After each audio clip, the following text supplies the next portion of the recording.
Hello, welcome to the lunch edition of MBC News, and you are with me, Evelis Chingambe, Art of Stories. Government establishes a toll-free reporting line 332 to strengthen citizen engagement. Ministry of Gender, Children, Disability and Social Welfare to crack down child marriages to ensure that girls stay in school. And in sports, FC Binyasa Big Bullets to comply with the Football Association of Malawi's 4 million kwacha fine and ban its 7 supporters.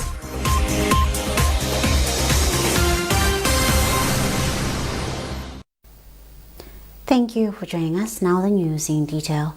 The government of the Republic of Malawi says it is committed to promoting transparency, accountability and improved public service delivery across all ministries, departments and agencies, MDAs. According to a public notice signed by the Chief Secretary, Justin Saidi, government is also committed to giving power to the people. In line with this commitment, government has designated toll-free short code 332 as the official public reporting line to strengthen citizen engagement and provide an accessible platform for reporting inefficiencies, service delivery concerns and suspected maladministration within public institutions. Temba Male has more. Shortcode 332 has been introduced to provide a centralized and easy-to-remember reporting mechanism, enable citizens to report poor service delivery in public institutions, promote accountability and responsiveness within government MDAs, and strengthen participatory governance through direct citizen feedback. And to use this service, citizens are supposed to dial 322 from any mobile network in Malawi. The call is toll-free. Provide clear details of your concern, including name of the institution, the office and individuals involved, nature of the issues, location and date where applicable, and any other relevant information. All reports will be handled in accordance with the established government procedures to ensure appropriate follow-up and resolution. And citizens may report issues such as delays in service delivery, unprofessional conduct, corruption and suspected abuse of office, mismanagement of public resources, and failure to adhere to service standards. On confidentiality, the government assures the public that all reports will be treated with confidentiality and handled professionally.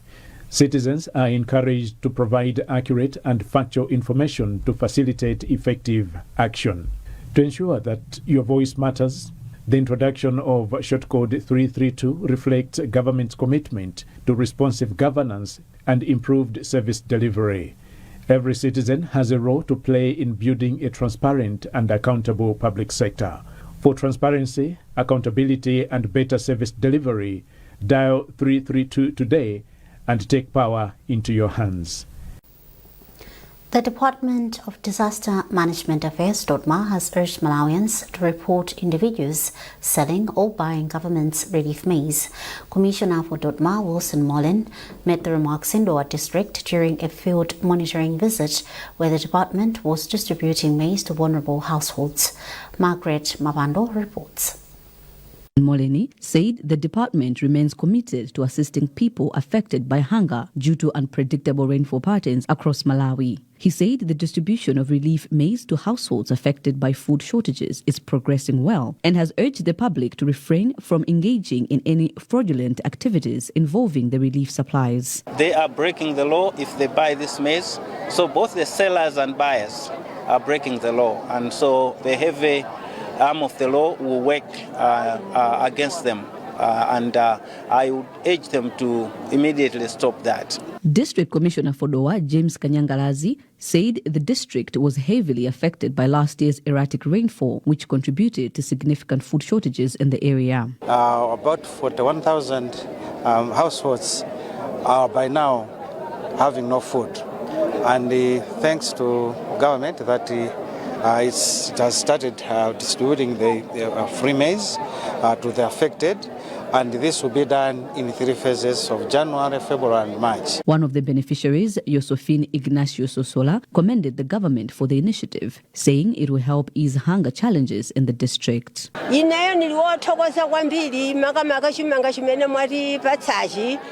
I'm very thankful for the maize that I have received. I will use the maize for the intended purpose, and I will not allow any vendor to trick me into selling it. Though I was heavily affected by the hunger, as such, we are thankful. According to Dodma, the country is currently facing food insecurity, with more than 4 million people requiring humanitarian food assistance due to drought and other climate-related challenges. Margaret Mabando, MBC News, Doha. Minister of Finance, Economic Planning and Decentralization, Joseph Mwanamveka, has given an assurance to that Malawi's economy is on the right path to recovery. In an interview, Mwanamveka said the economic indicators are stability of the exchange rate, reduction of inflation, as well as reduction of interest rates. He speaks to Main Tomodze. Actually, it's coming and the economy is stabilizing. I think so. It's not even about stress, because if you ask each and everybody in the village, he will tell you that you can see what is happening. You can see all the macroeconomic fundamentals, they are all stabilizing. Starting with even the exchange rate itself. Because when we were coming to government, it was 4,800. But I'll speak today, I can assure it's about 35 or thereabouts. So it's coming closer to the official rate. Secondly, you have seen inflation is coming down, and it will come down. I want to assure you it will come down. So I want to assure you that this economy is in good hands. Our president, Professor Zachitika, knows exactly what to do. He knows that he needs to address this economy. What we're going to do going forward, I will say this broadly because I don't want to discuss the budget. I want to say that 1, our priority is to cut expenditure. 2, we want to make sure that the revenues grow. And by doing so, we are going to narrow the deficit. We want to narrow the deficit. We need to make sure that we slow down on the imports of those commodities, and make sure that our companies here is to be able to produce. So you also see in the budget trying to promote import substitution. Ministry of Gender, Children, Disability and Social Welfare remains dedicated to ensuring that children, especially girls, stay in school. Line Minister Mary Navija says government will soon crack down on child marriages, which are still rampant in some parts of the country.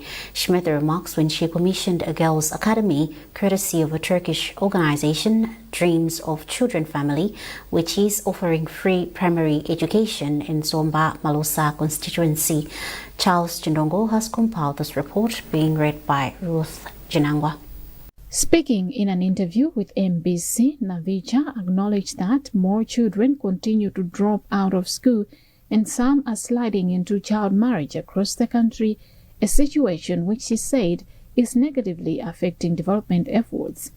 The minister also pledged to support efforts aimed at addressing the status quo to retain more children in school. Shortly, we'll invite some NGOs to start awareness campaigns, sensitizing people. People should be able to know the importance of education. So these NGOs would be flocked here. We are ready to hit the ground running. So be assured the government is working closely with other donors, other NGOs, and even the Ministry of Education. We are working together to ensure that we have zero rate on dropout. While commending the Turkish Organization for the Development, parliamentarian for the area, Grace Kwerebeta, underscored the importance of concerted efforts to retain girls in schools.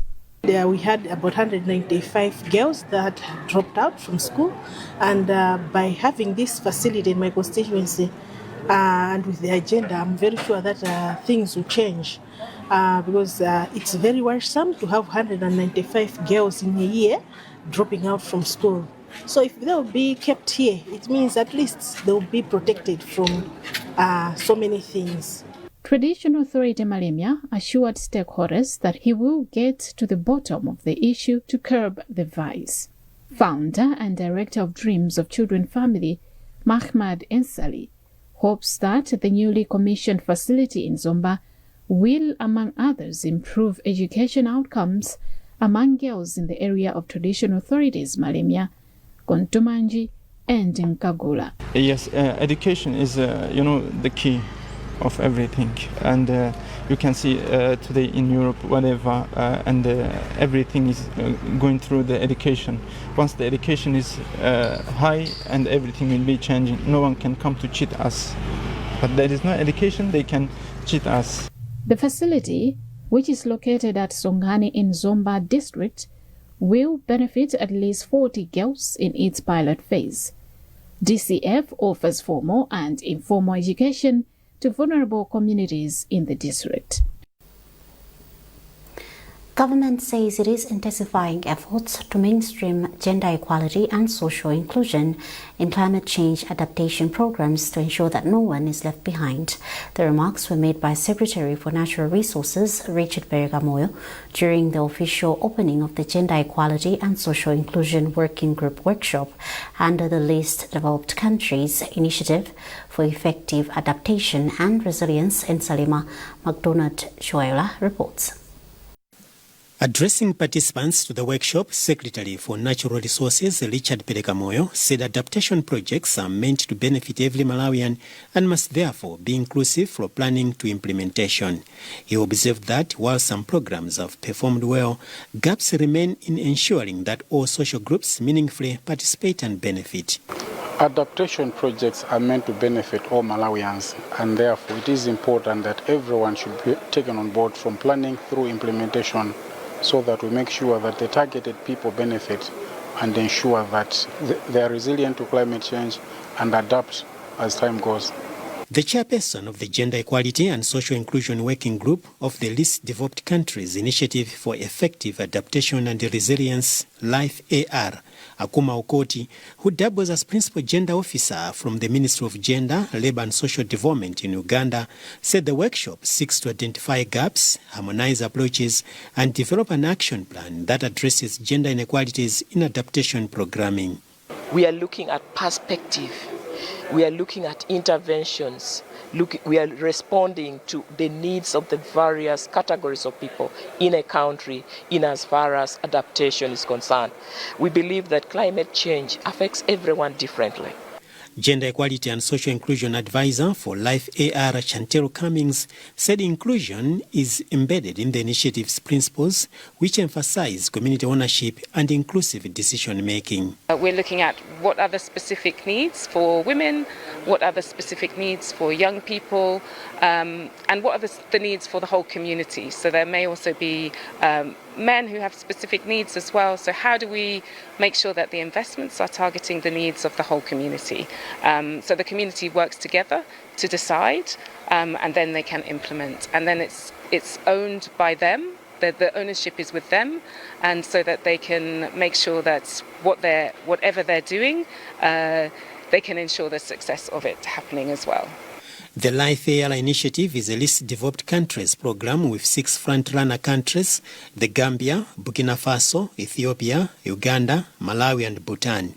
The initiative is working towards channeling 70% of climate finance directly to communities, promoting inclusive local governance structures and piloting community-led adaptation investments under its test and evolve phase. McDonald Shuayura, MPC News, Salima. You're watching MBC News and you are with me, Evelis Chingambi. A reminder of the top stories. Government establishes a toll-free reporting line 332 to strengthen citizen engagement. Ministry of Gender, Children, Disability and Social Welfare to crack down child marriages to ensure that girls stay in school.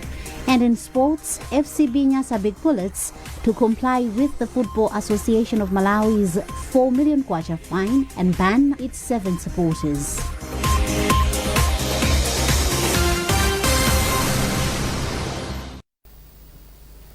Welcome back. Speaker of Parliament Samir Suleiman has suspended 5 members of parliament from today's sitting for disorderly conduct during Thursday afternoon's proceedings.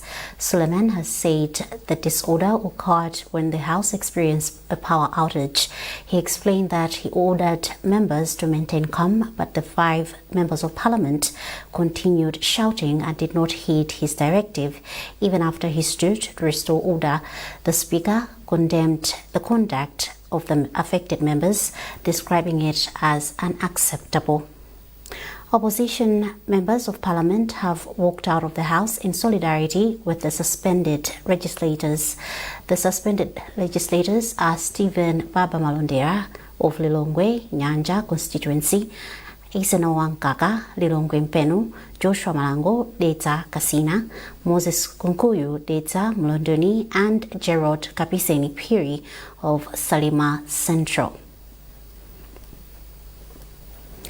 Blantyre City Mayor Councillor Isaac Jomo Osman says they are engaging with vendors who ply their trade around hospital premises to move to designated markets.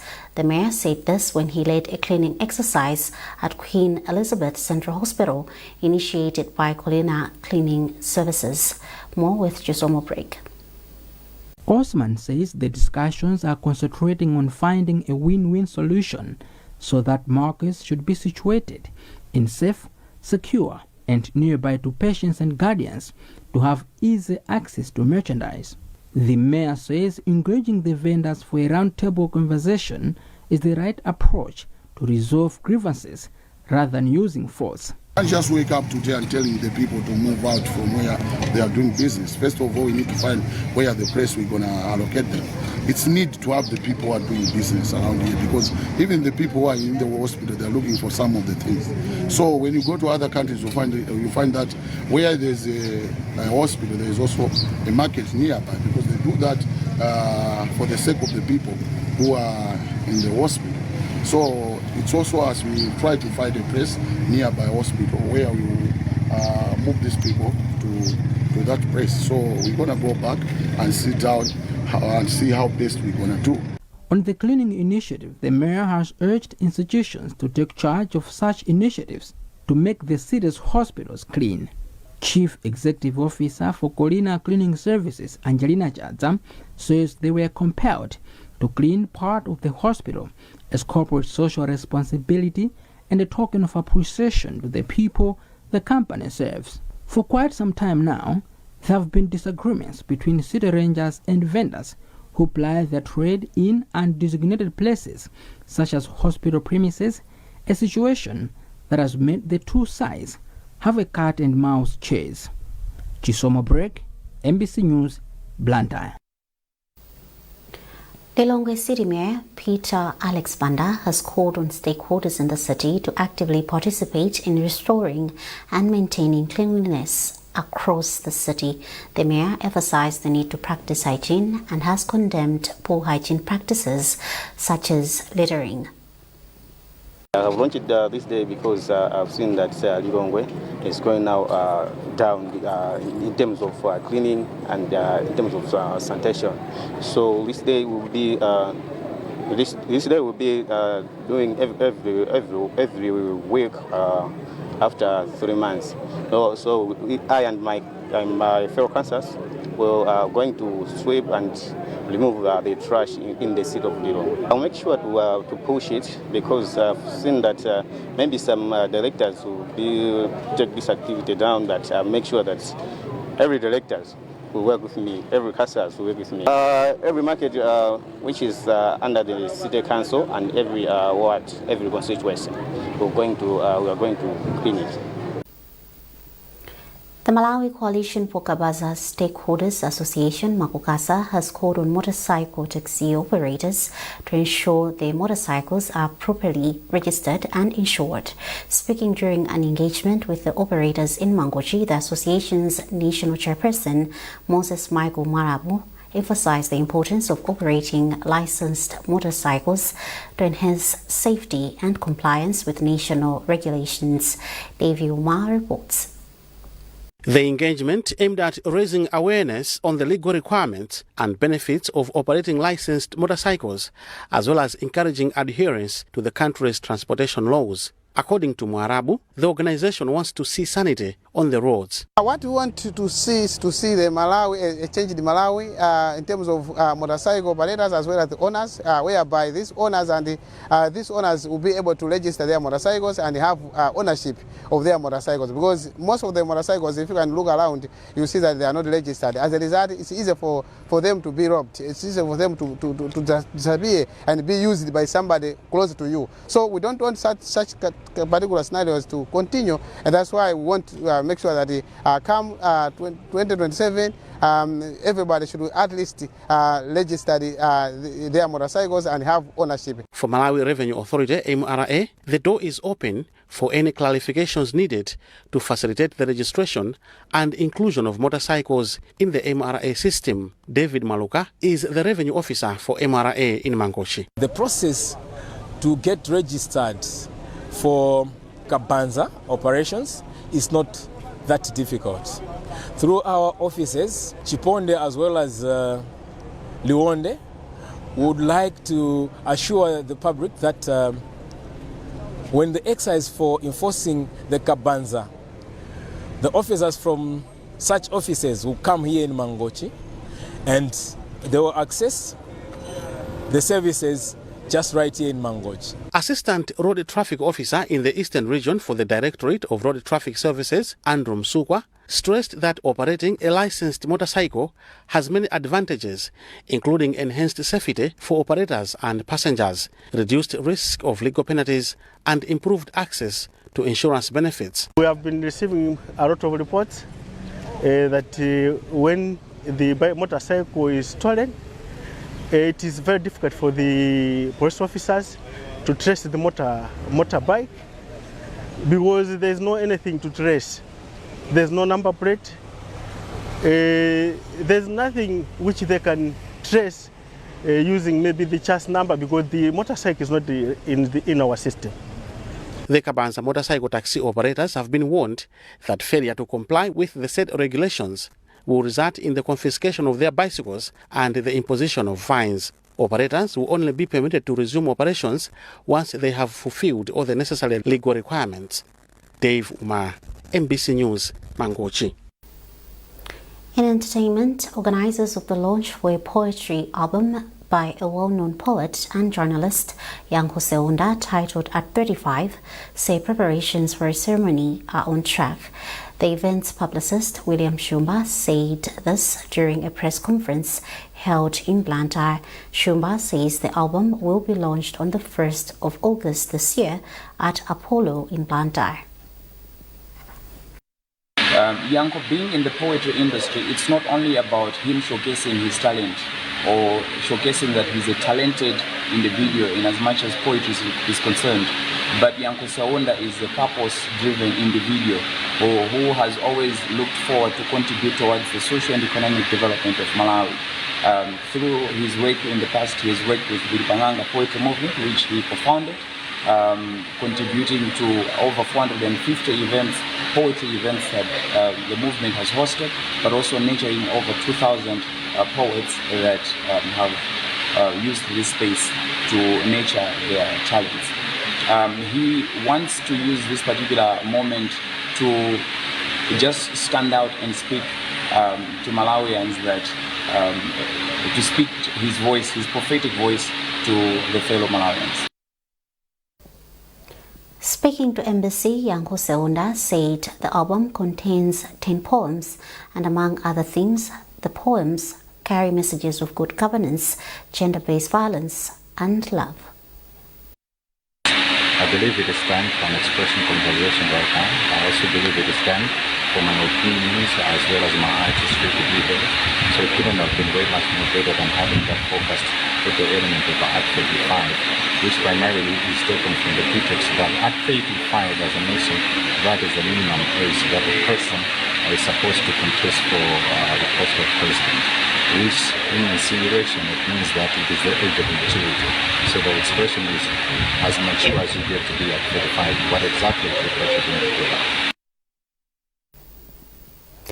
And now in sports, FCB Nyasabik Bullets says it will not contest the Football Association of Malawi's 4 million kwacha fine and ban its 7 supporters. This follows acts of misconduct during its Castel Challenge Cup semi-final against Mzuzu City Hammers on 8th February at Kamuzu Stadium in Blantyre. Norbert Jamison reports. Bullets were found guilty on 3 counts of misconduct, namely violence and hooliganism, assaulting and bullying match officials, and bringing the game into disrepute. 7 supporters, who include Supporters Committee Chairperson Chingen Gumbala Kadamanja, were found guilty on 2 counts of bullying opponents and obstructing security operations, as well as inciting violence. They have each been banned from entering any stadium hosting association football in Malawi and from participating in any football-related activities for 2 years. The club's chief executive officer, Abba Chigoga, said they are not shocked with the verdict. We are not shocked by what has happened because you remember when this happened and when Bullets was charged, we committed ourselves to cooperate with Football Association of Malawi because our values do not align with the hooliganism or violence. So what has happened is maybe a lesson to some supporters that football is not violent. Football is a sport that brings people together. So as a club, we are not intending to contest the decision of Farm Competitions Committee. Suffice to say that we will continue to make our efforts that the reputation of the football club is safeguarded and that our supporters stop completely from doing what they did on that day. Bullets have been ordered to pay the fine before Saturday's Castel Challenge Cup final against Goshen-seeded the Dynamos at Bingu National Stadium in Lilongwe. This season, the club has been fined over 15 million kwacha in all competitions for supporters' misconduct. Norbert Jameson, MPC Sport. And that's the news for now. A recap of our top stories before we leave. Government establishes a toll-free reporting line 332 to strengthen citizen engagement.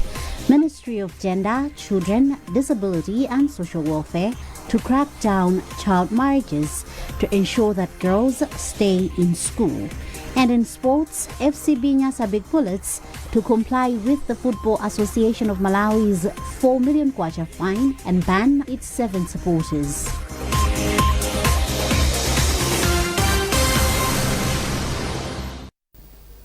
For more updates, visit Embassy Digital on Facebook, X and Instagram.